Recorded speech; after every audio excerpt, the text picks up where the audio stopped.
Assalamualaikum warahmatullahi wabarakatuh.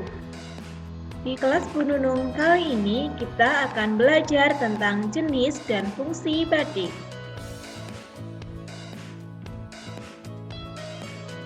Jenis-jenis batik ada 6 buah.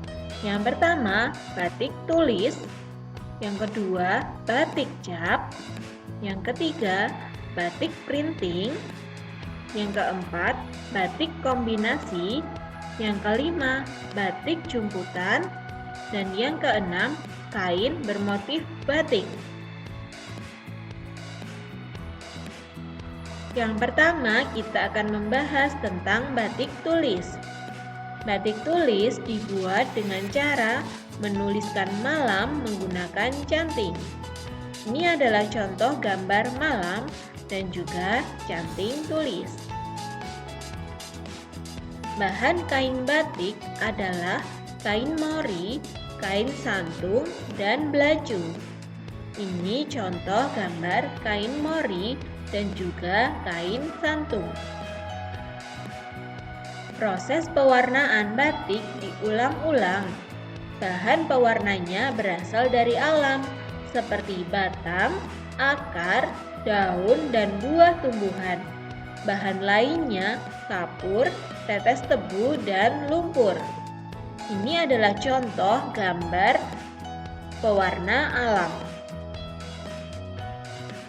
Pembuatan batik tradisional membutuhkan waktu 3-6 bulan. Tujuannya agar hasilnya bagus dan bermutu.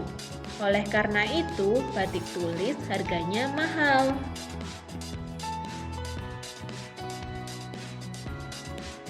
Yang kedua adalah batik cap. Batik cap adalah batik yang proses pembuatannya menggunakan canting cap. Ini adalah contoh gambar canting cap. Bahan kain batik yang digunakan kain katun, kain mori, kain santung, dan belaju. Namun ada pula kain batik dari bahan sutra. Bahan pewarnanya menggunakan pewarna buatan. Contohnya naptol, indigosol, dan rapidosol. Pewarna buatan membahayakan lingkungan, sehingga sebelum dibuang harus diolah lebih dulu agar tidak mencemari air dan tanah.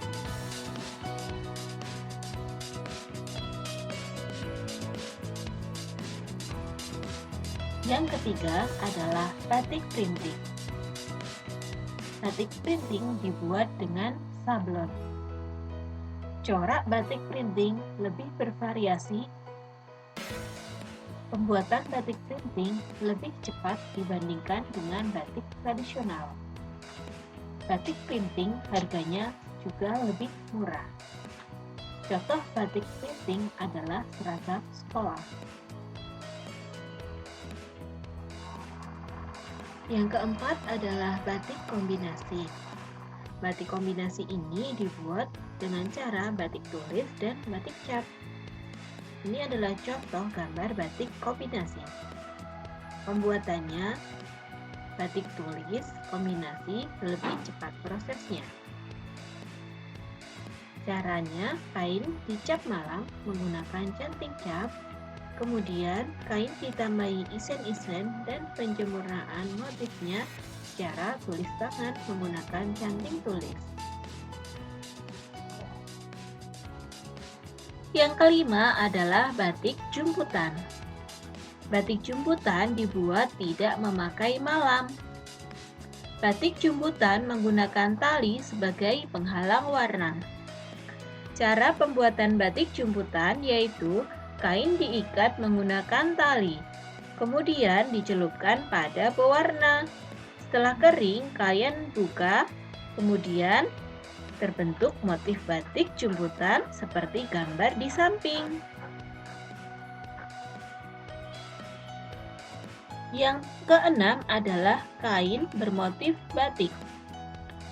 Kain ini adalah kain tekstil yang memiliki motif batik, sehingga tidak disebut sebagai kain batik. Kain jenis ini dibuat tidak menggunakan malam, tetapi diproses menggunakan mesin pabrik. Biasanya kain tekstil motif batik dibuat dari kain sintetis yang bersifat tidak menyerap keringat dan panas. Ini adalah contoh gambar kain bermotif batik. Yang terakhir adalah fungsi batik. Fungsi batik ada dua, yaitu sebagai bahan sandang dan sebagai benda kerajinan.